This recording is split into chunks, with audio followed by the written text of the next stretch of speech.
I've chosen this problem from the Neamen book for some practice. I'll pause the narration and let you read it, and then we'll get started on it. Go ahead and take some time to read the problem, see if you can set up an approach or solve it yourself, and then you can play the video to check your answer.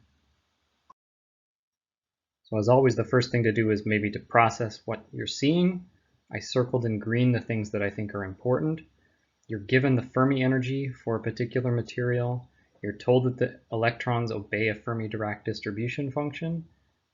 You're given temperature, and what you're trying to find is the probability that a state at the energy of 5.8 eV is occupied. If you read further, part B is basically asking you to repeat this, but just at a different temperature. So we can kind of work on parts A and B at the same time. First thing to do maybe is to draw a sketch, try and help yourself conceptualize things. And the way I would do that is draw an energy level diagram. So let's put here, this will be energy E. This is 5.8 eV. That's the energy level that we're interested in. Somewhere slightly below this is EF, which is 5.5 eV, which we're given. And then, of course, way down at the bottom would be 0.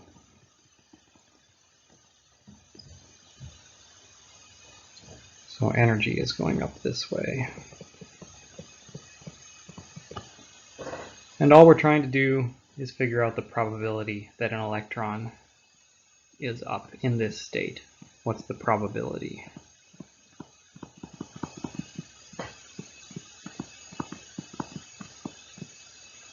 Okay. So there's a kind of setup for the problem. Now we need to identify kind of what physics approach we're going to use to solve this problem. Not too tough, because you can see the word Fermi energy appearing and Fermi-Dirac distribution function. So this is a statistical mechanics problem. And so you're going to need to use the Fermi function. FF of E. The Fermi function tells you the probability of occupation.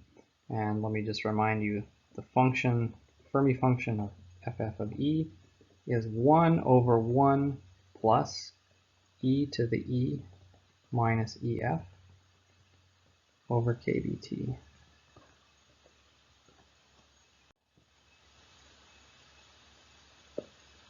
Remember, this gives you the probability of occupation.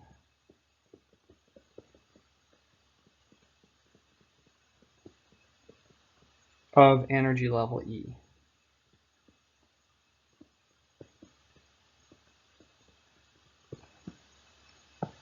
And it sometimes helps to visualize, remind yourself what this function looks like. This is FF, this is E.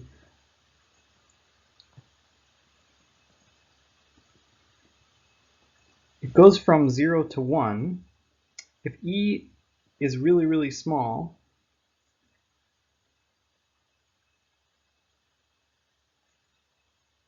my probability of occupation gets very, very close to 1. At EF, my probability of occupation is exactly 1/2. And if E is really, really big, the probability of occupation goes to 0. The function looks kind of like this. Passes through that point EF like that. And how sharp it is depends on the temperature. If temperature is equal to 0, let me draw it like this, you get a step function like this. This here is T equals to 0. And the higher you make the temperature, the smoother out this curve becomes. T bigger than 0. Okay. So there's the physics involved. And not too tough of a problem. You can see that basically we have everything. Our target is to find this probability. So our target is this FF.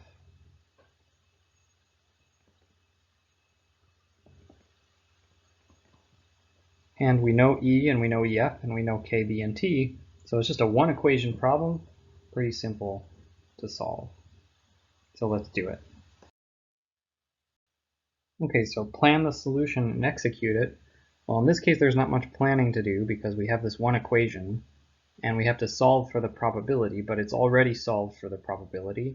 So all we have to do is plug numbers into this equation. I'm going to call FF equal to P. P is probability. That's what we're trying to find. And so now I just have to plug in the numbers. So let's be careful with the units. Make sure that we plug in the numbers carefully. So here we go. Let's plug in the numbers. The probability that we're looking for, 1 over 1 plus E. E minus EF.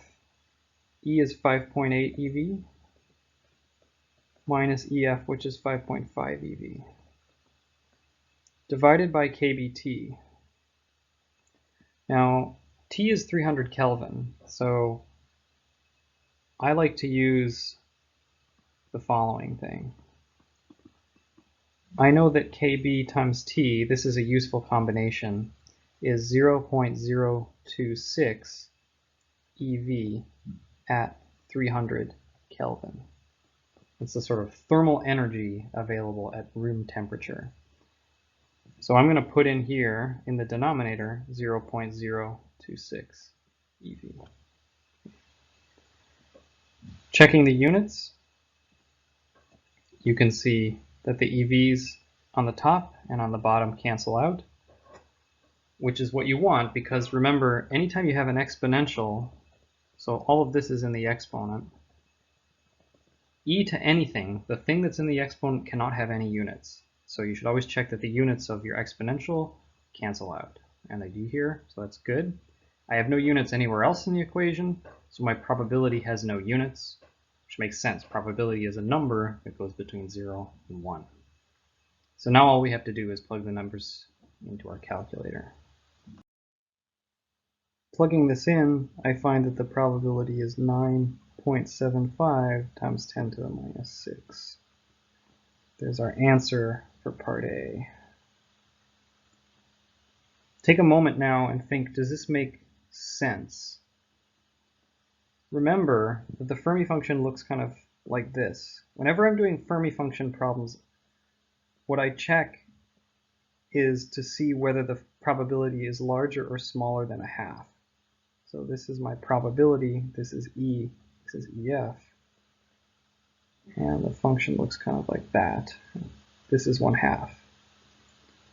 If I'm above EF, my probability has to be smaller than a half. Okay?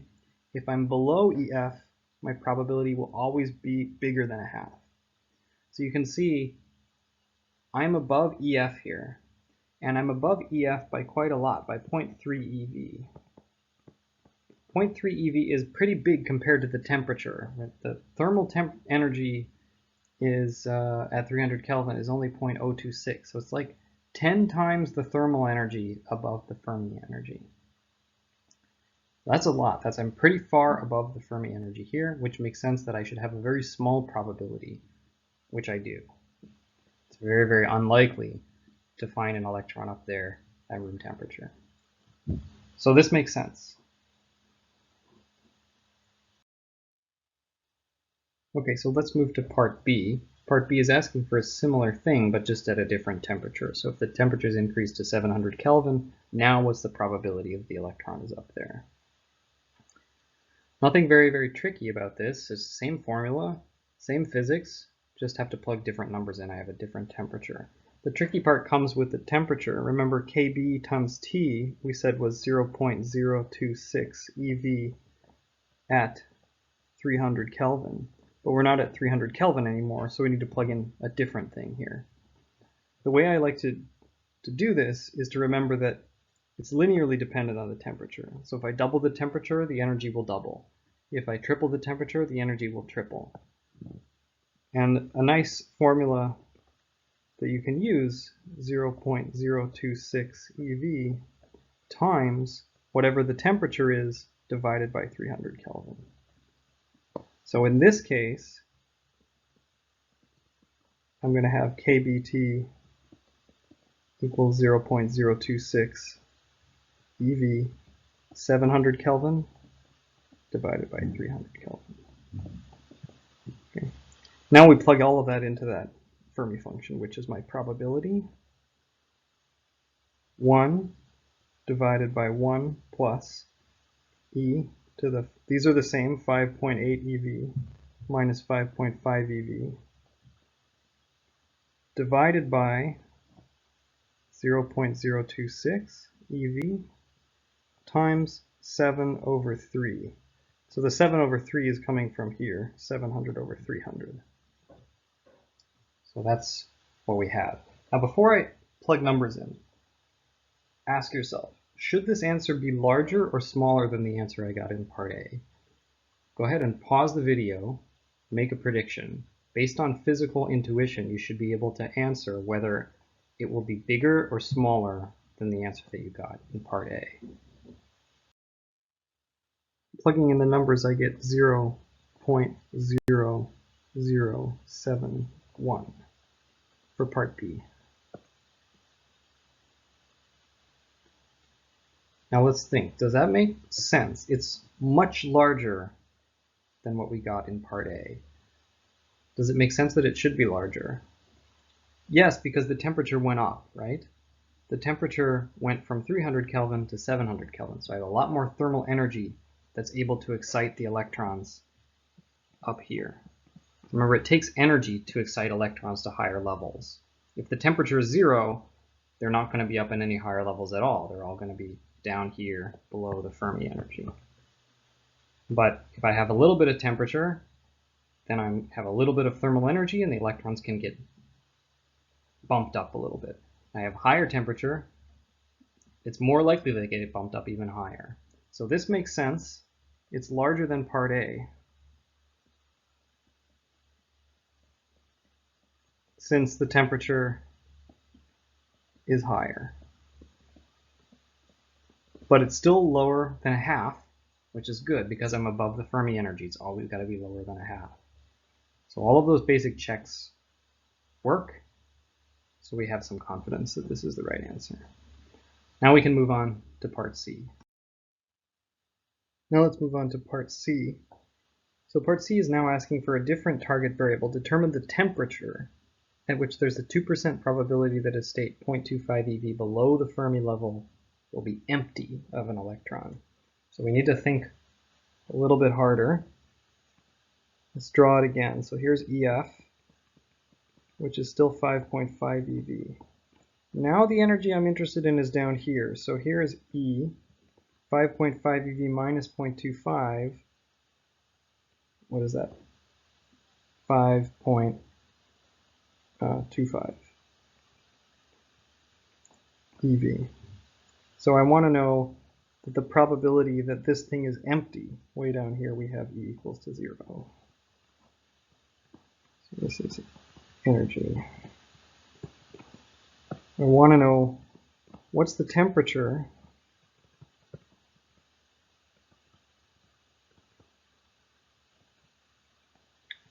when there's a 2% probability this state is empty.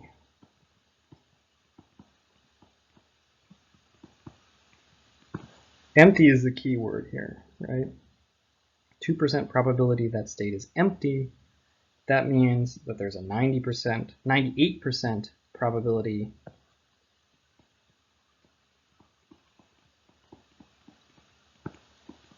it's occupied. Okay? So 2% empty, 98% probability full.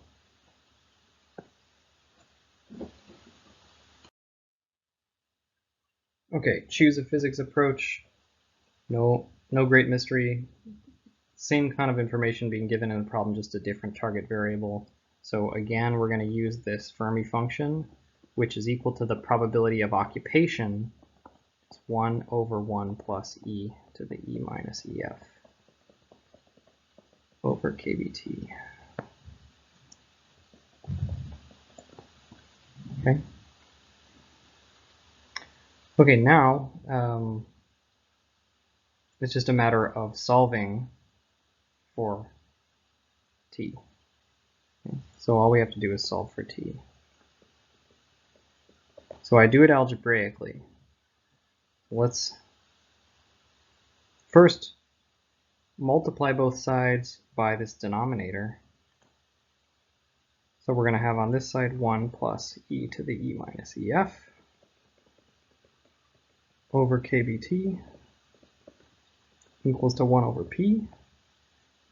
And do a little bit more algebra, e to the e minus ef over kBt equals to 1 over p minus 1. Take the natural log of both sides, e minus ef over kBt is equal to the natural log of 1 over p minus 1, and solve for t. T is equal to e minus ef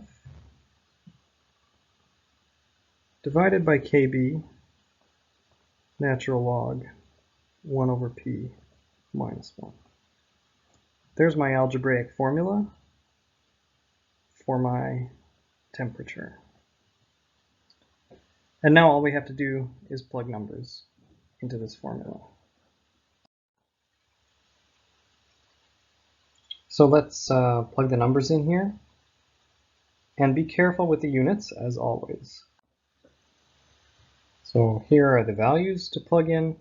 A couple things to notice. Be careful when you're plugging in kb. I plugged in the units, the value of the constant in units of eV over Kelvin, which makes sense because the units on the top are eV. And then the other thing to notice is that I plugged in for the probability is 98%. So remember this formula for the Fermi function, that's the probability of occupation. So I needed to plug in the probability that this state here is occupied. If there's a 2% probability it's empty, there's a 98% probability it's occupied. Okay. And you plug this into your calculator, you get about 740. Let's check the units. On the top there's an eV, on the bottom there's an eV, so those cancel. I have 1 over Kelvin, so this is in Kelvin.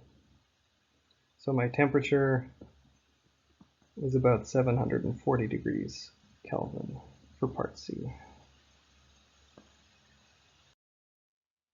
In terms of determining whether this number is right, we already checked the units, so the units are okay. The one thing we can do is we can check that it's roughly consistent with part B. So part B, the temperature was 700 Kelvin. I had a 1% probability, about 1%, that something 0.3 eV above the Fermi energy was occupied.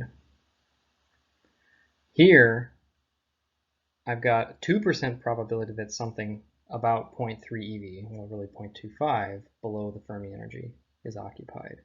And the temperature is also about 700, 740. So the numbers here that are showing up, 1, 2%, 700, 740, they're roughly consistent with each other. You know, one is not 10 times the other. I'm in the ballpark of the numbers that were showing up in part B, which means that at least I'm in the right ballpark. Okay, so that's about as good as we can do for this part in terms of checking to make sure it works. So there's a very simple problem involving Fermi functions and statistical mechanics. Just that one formula. A couple things to remember. Remember the formula for the Fermi function tells you the probability of occupation. It's really easy to trick students by asking for the probability something is empty. That's not what that formula gives. It gives you the probability of occupation. And then, as always, watch out for the units. It's really easy to get tripped up with the units and with the temperature changing from different from 300 Kelvin.